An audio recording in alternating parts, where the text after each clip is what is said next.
Hello guys, my name is Sanjeev Pandey और स्वागत है आपका अपने प्यारे से चैनल में, खूबसूरत से चैनल में, जेआर ट्यूटोरियल में। ओके, तो जैसा कि आपको पता है, we have started the 11th का first topic which is nothing but unit and measurement. Okay, अब यूनिट एंड मेजरमेंट हम लोग ने स्टार्ट किया था, उसमें हम लोग ने यूनिट वाला पार्ट देख लिया था। Okay, what are the unit, what are the types of the unit, हम लोग ने डायमेंशन वाला पार्ट देख लिया था। ये सुनो, ओके, कि डायमेंशन क्या होता है, डायमेंशन एनालिसिस देख लिया था। ओके, कि भाई डायमेंशन के क्या यूटिलाइजेशन है, क्या क्या हम लोग उसको इस्तेमाल कर सकते हैं, कैसे इस्तेमाल कर सकते हैं, क्या क्या ड्रॉबैक्स है डायमेंशन के। ओके, मैंने तुमको होमवर्क दिया था, होमवर्क किया कि नहीं, सबसे पहले ये बता दो।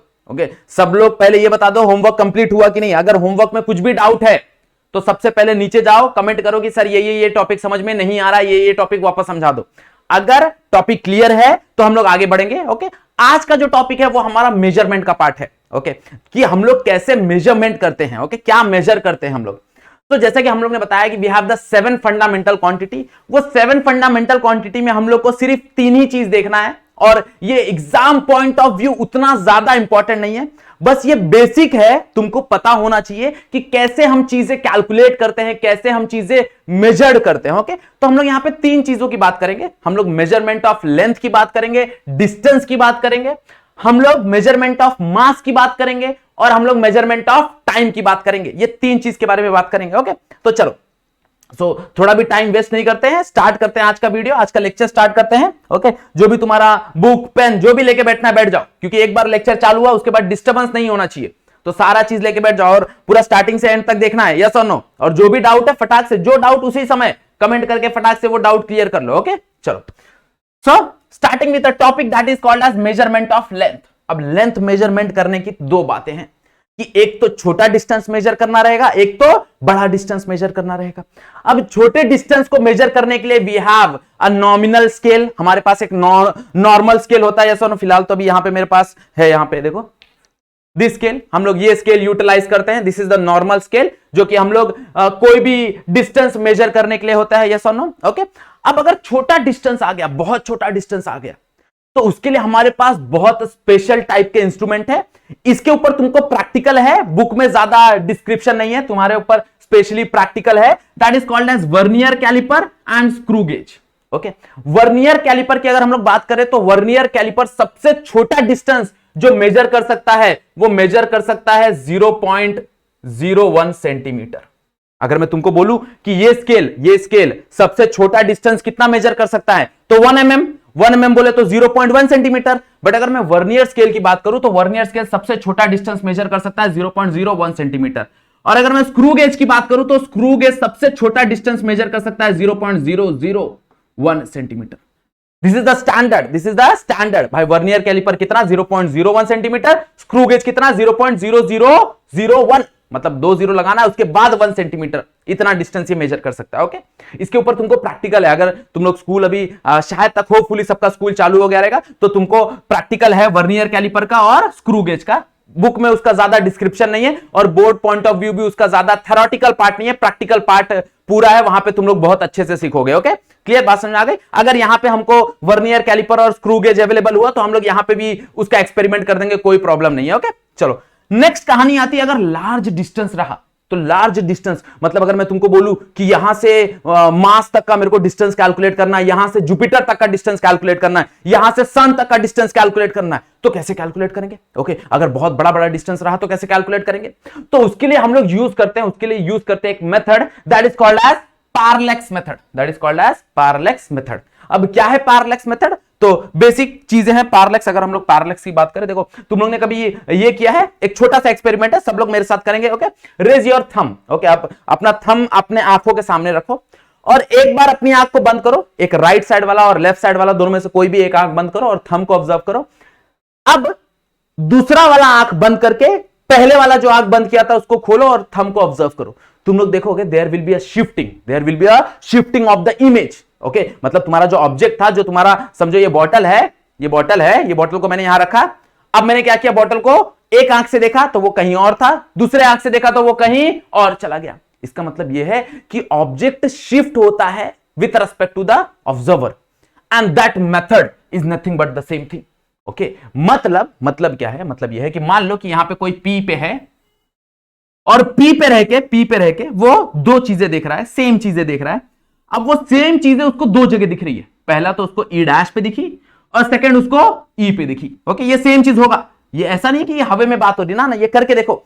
अपना थंब आगे रखो, अपना एक आंख बंद करो, तुम लोग थंब कहीं और दिखेगा, दूसरा आंख बंद करो, थंब कहीं और दिखेगा, हल्का सा शिफ्टिंग दिखेगा। That shifting is called as parallax. That shifting is called as parallax. बात समझ में आ रहा है? अब यही मेथड हम लोग यूटिलाइज करेंगे, यही मेथड हम लोग यूटिलाइज करेंगे और हम लोग क्या करेंगे, फाइंड आउट करेंगे बड़ा distance, large distance, like distance from earth. Earth से कहां तक का डिस्टेंस, मान लो जुपिटर तक का डिस्टेंस, मान लो मार्स तक का डिस्टेंस। ओके, मान लो कोई प्लैनेट है वहां तक का डिस्टेंस हम लोग कैलकुलेट करेंगे। ओके, चलो। तो next is nothing but distance calculate करना है। कैसे डिस्टेंस कैलकुलेट करना है? तो कुछ अजम्पशंस है, बेसिक अजम्पशंस है। मान लो ये है तुम्हारा अर्थ। ओके, मान लो ये तुम्हारा अर्थ है और मान लो यहां पे एक प्लैनेट एस है। This is the planet S, planet S, कोई मस्त प्लैनेट है यहां पे। अब ये प्लैनेट से मेरे को डिस्टेंस नापना है। क्या नापना है? डिस्टेंस नापना है। तो क्या होगा, there will be two observer. एक ऑब्जर्वर रहेंगे पॉइंट ए पे, एक ऑब्जर्वर कहां रहेगा, पॉइंट ए पे, और एक ऑब्जर्वर रहेगा पॉइंट बी पे। Yes or no? अब बी और ए ये अर्थ के ऊपर है, ये अर्थ है, याद रखना, ये अर्थ की कहानी है, ये अर्थ है, चाहिए तो यहां पे लिख लो, अर्थ है ये। ओके, एक ऑब्जर्वर डायमेट्रिकली अपोजिट ए पे है, एक ऑब्जर्वर डायमेट्रिकली अपोजिट बी पे है। मतलब एक गोला सा चीज इमेजिन करो, जैसे मान लो ये रिमोट ले लो, एक ये रिमोट यहां पे ए रखा है और यहां पे बी है, यहां पे ए खड़ा है, यहां पे बी खड़ा है। अब ये दोनों क्या करेंगे, उस प्लैनेट को देखेंगे। अब ये दोनों क्या करेंगे, उस प्लैनेट को देखेंगे। अब with respect to both there will be shifting of that planet. Yes or no? भाई थोड़ा सा शिफ्टिंग होगा and that shifting create an angle which is called as parallax angle. ये जो थीटा है इसको क्या बोला जाता है, इसको बोला जाता है पैरालेक्स एंगल। यहां पे भी हम लोग ने कंसीडर किया है। अब ये पैरालेक्स एंगल हमको मिल गया, हमको पता है what will be the distance between A and B, that will be the diameter. Yes or no? अगर यहां पे ये अर्थ है, मान लो ये अर्थ है, यहां पे कोई एक खड़ा है, यहां पे कोई एक खड़ा है, अब इनके बीच का जो डिस्टेंस होगा that will be the diameter and that is the known value for us. Yes or no? हमको तो पता है ना डायमीटर क्या होता है। Diameter is approximately equals to 6400, या sorry radius, that is a radius. Okay, ये रेडियस है। अब इसका डबल कर दोगे तो वो डायमीटर हो जाएगा, like 12800 is the diameter of the earth. Okay, तो वो तो हमको नोन है। अब मेरे को थीटा भी मिल गया, डायमीटर भी मिल गया। हम लोग ने एक फॉर्मूला पढ़ा था, याद होगा अगर तुमको। ओके, एक सेक्टर का फॉर्मूला था मैथ्स में, बेसिक फॉर्मूला था। क्या था फॉर्मूला? देखो जरा, एक बेसिक फॉर्मूला था, याद आ रहा है? कौन बताएगा मेरे को? किसी को याद आ रहा है? देखो, arc length is equals to radius into angle. याद आया? हम लोग ने बेसिक फॉर्मूला पढ़ा था। ओके, 10th में पढ़ा, अभी 11th में भी पढ़ोगे तुम लोग। That is arc length is equals to radius into the angle. तो यहां पे अगर ध्यान से देखोगे, यहां पे अगर ध्यान से देखोगे तो देखो ये सेक्टर बन रहा है एक तरह का क्या बन रहा है, सेक्टर बन रहा है कुछ ऐसा, हाँ या ना? देखो कुछ ऐसा बन रहा है। ये बन गया थीटा, ये बन गया तुम्हारा distance that is radius, D तुम्हारा क्या बन गया, रेडियस, और यही देखो ना तुम्हारा बी बन जाएगा, क्योंकि बहुत दूर से देख रहे हो ना। आप किसी चीज को बहुत दूर से देख रहे हो तो अगर वो हल्का सा कर्व भी हुआ तो वो क्या ही दिखेगा, स्ट्रेट दिखेगा कि नहीं दिखेगा? बात समझो जरा। अगर किसी चीज को बहुत दूर से देख रहे हैं तो ये क्या ही बनेगा, ये स्ट्रेट बनेगा ना, क्योंकि बहुत बड़ा डिस्टेंस है, यहां से मार्स तक का डिस्टेंस बहुत बड़ा है। तो अगर मान लो कि कोई कर्व चीज है, जैसे ये स्केल कर्व है, अब ये कर्व है, ये तुमको पास से दिख रही है कर्व। अब अगर ये स्केल को मैं बहुत दूर लेके चले जाऊंगा तो ये कर्व दिखेगी क्या? नहीं दिखेगी, वो स्ट्रेट दिखेगी। Yes or no? तो मैं बोल सकता हूं कि यही जो ये वाला पार्ट है, नथिंग बट दिस वाला पार्ट, मतलब यही मेरा बी डिस्टेंस हो जाएगा, हाँ या ना? सब्स्टिट्यूट ऑल द वैल्यू, यहां पे सब्स्टिट्यूट कर दो। देखो आर्क लेंथ क्या मिला मेरे को, आर्क लेंथ मिला B is equals to radius क्या मिला मेरे को, रेडियस क्या है यहां पे डी, इंटू एंगल क्या है मेरे पास थीटा। अब यहां से डी क्या मिलेगा, देखो जरा, मेरे को डी मिलेगा, डी इज इक्वल्स टू क्या मिलेगा, ये थीटा नीचे जाएगा, that is B by theta, हाँ है ना? That is B by theta. अब बी मुझे पता है, that is the distance between point A and B. अगर हम लोग डायामीटर पे हैं तो भाई डायामीटर का डिस्टेंस मेरे को पता है, दैट इज 12800। तो मेरे को बी पता है, थीटा मेरे को पता रहेगा, with the help of the parallel shifting कितना शिफ्ट हो रहा है, कितना एंगल शिफ्ट हो रहा है वो भी मुझे पता होगा। Substitute all the value and तुमको मिल जाएगा डी का वैल्यू।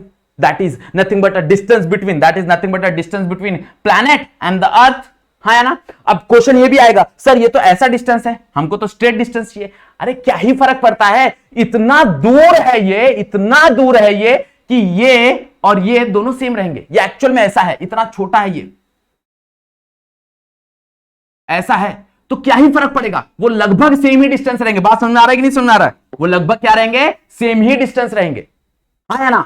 बात समझ में आई कि नहीं समझ में आई? देखो पैरेलैक्स मेथड, ये एक इंपॉर्टेंट क्वेश्चन है, अगर एग्जाम पॉइंट ऑफ व्यू देखोगे तो ये एक इंपॉर्टेंट क्वेश्चन है, तो इसको थोड़ा ध्यान से समझो एवरीवन। ओके, तो कमेंट करके बताना अगर पैरेलैक्स मेथड समझ में आ गया तो बहुत बढ़िया, नहीं समझा तो वीडियो को वापस देखो, बट पैरेलैक्स मेथड समझो कि ये कहां से आता है, ये फॉर्मूला कहां से आता है, that is d is equal to b by theta. Clear, समझ में आया everyone? Okay, with the help of same thing we can calculate the size of that planet, कि भाई वो planet कितना बड़ा है हम लोग वो भी कैलकुलेट कर सकते हैं। ओके, अगर तुमको चाहिए तो, बट ये डिस्टेंस बहुत बड़े होते हैं, याद रखना। ओके, डिस्टेंस बहुत बड़े होते हैं, सो इसीलिए हमारे पास डिस्टेंस का फॉर्मूला है, हमारे पास एक डिस्टेंस का यूनिट है। फॉर लार्ज डिस्टेंस हमारे पास अलग अलग यूनिट है। ओके, अब वो अलग अलग यूनिट में कहानी क्या आती है, दैट इज लाइट ईयर। बहुत बड़े डिस्टेंस के लिए आता है लाइट ईयर।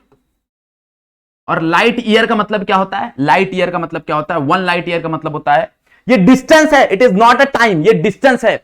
मतलब लाइट को 1 साल लगते हैं उतना डिस्टेंस ट्रैवल करने के लिए। The distance travel by the light in 1 year, ये क्या है, the distance travel by light in 1 year. Okay, और ये तुम लोग के लिए होमवर्क है, तुम लोग मेरे को बताओगे कि 1 ईयर और 1 light year, not year, 1 light year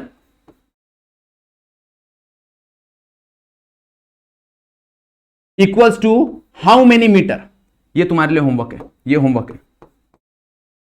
तुम लोग बताओगे कि 1 लाइट ईयर कितने मीटर के बराबर होता है।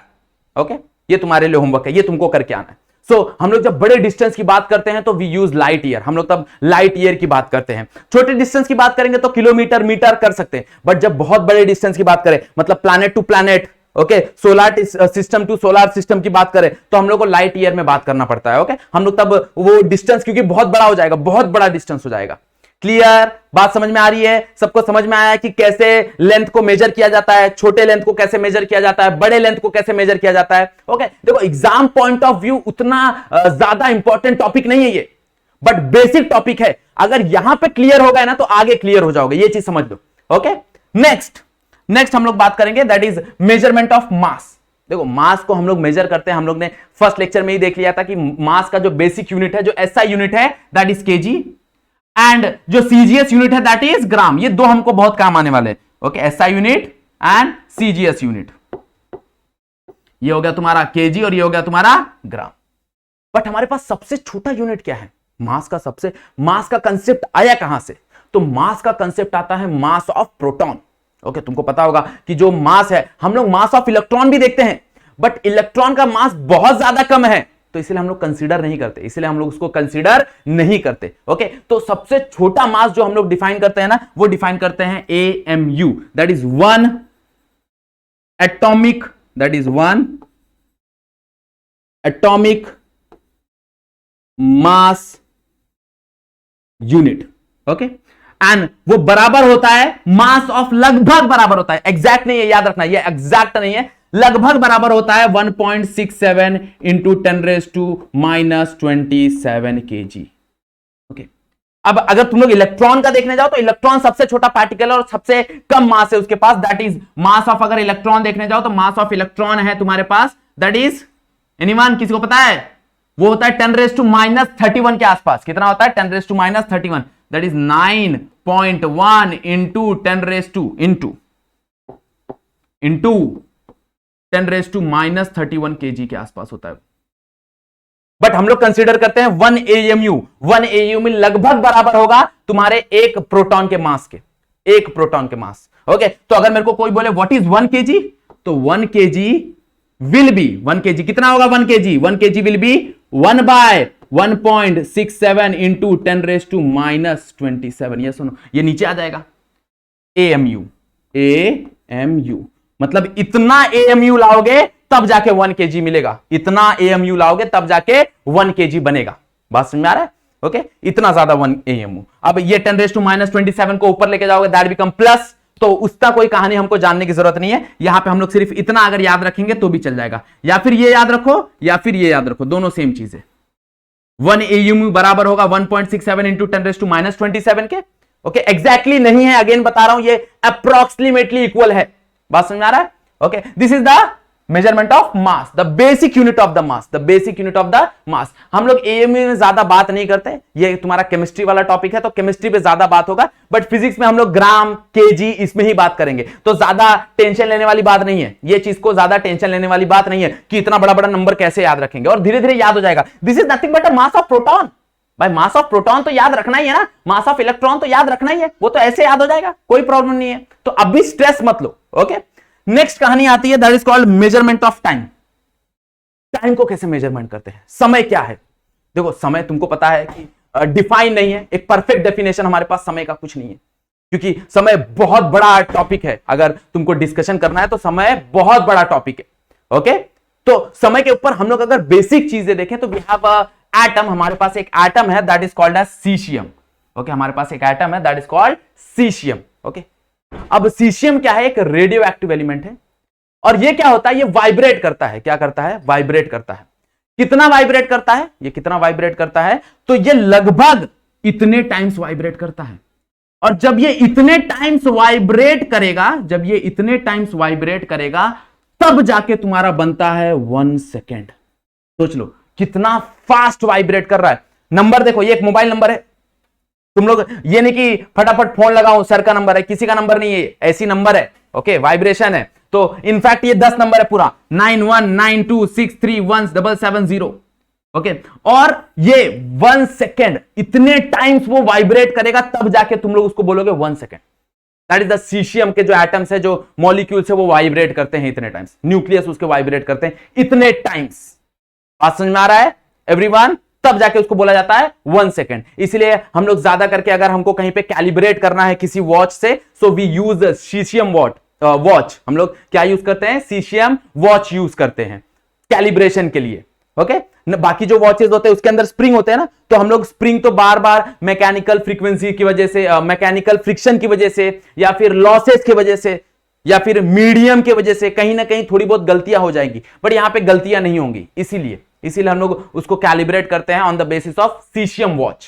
ओके, बात समझ में आया एवरीवन? सबको समझ में आया आज का topic? Okay, this is the easiest topic and most okay, सबसे ज्यादा बेसिक टॉपिक है। अगर ये समझ गया तो आगे कहानी समझ में आ जाएगी। तो वीडियो एक बार देखो, 2 बार देखो, बट आज का वीडियो क्लियर कर लो कि भाई लेंथ को कैसे मेजर करते हैं, मास को कैसे मेजर करते हैं, टाइम को कैसे मेजर करते हैं। अब तुम्हारे मन में आएगा कि सर इसको याद रखना है क्या? कोई प्रॉब्लम नहीं, इसको याद नहीं रखोगे कहीं काम नहीं आने वाला, टेंशन मत लो। इसको याद रखने की जरूरत नहीं है, कहीं काम नहीं आने वाला। ये एक बेसिक नॉलेज था, इसलिए मैंने तुमको बता दिया कि भाई तुमको पता होना चाहिए। एवरीवन, बात समझ में आ गई? क्लियर? टॉपिक समझ में आया आज का? ओके, अगर नहीं समझ में आया, कोई कंफ्यूजन है तो फटाफट नीचे जाके कमेंट कर दो। ओके, अगर वीडियो पसंद आ रहा है तो वीडियो को लाइक करो, और शेयरिंग जरूरी है। देखो, शेयरिंग तुम्हारे एंड से होना चाहिए, ये कंपलसरी काम है तुम्हारा। वीडियो प्ले हुआ, शेयर पहले, प्ले हुआ, शेयर पहले। ओके, सो सबको पता चलना चाहिए कि we have started the 11th and 12th। बहुत अच्छी तरीके से हम लोग ने स्टार्ट कर दिया। ओके, सो अगर तुम लोग चैनल में फर्स्ट टाइम हो, अगर नए हो तो चैनल को सब्सक्राइब कर लो, क्योंकि यहां पे बहुत अच्छे कंटेंट अवेलेबल है, ऑलरेडी अवेलेबल है, तुमको पता है। ओके, और अगर वीडियो पसंद आ रहे हैं तो वीडियो को लाइक करो, शेयर करो, सब्सक्राइब करो। क्वेश्चन है कमेंट करो। अगर तुमको और कोई क्वेश्चन है, अगर तुमको कुछ पर्सनली पूछना है तो तुम लोग कांटेक्ट कर सकते हो मेरे को। मेरा इंस्टाग्राम आईडी है दैट इज isanjeev_पांडे। यहां पे तुम लोग मेरे को कांटेक्ट कर सकते हो। ओके, यहां पे मुझे जाके डीएम करो, कोई भी डाउट है कुछ भी पूछ लो, कोई टेंशन वाली बात नहीं है। ओके, चलो, सो आज का वीडियो हम लोग यहीं पे एंड करते हैं। आज के लिए बस इतना ही। That's it for today. Thank you so much.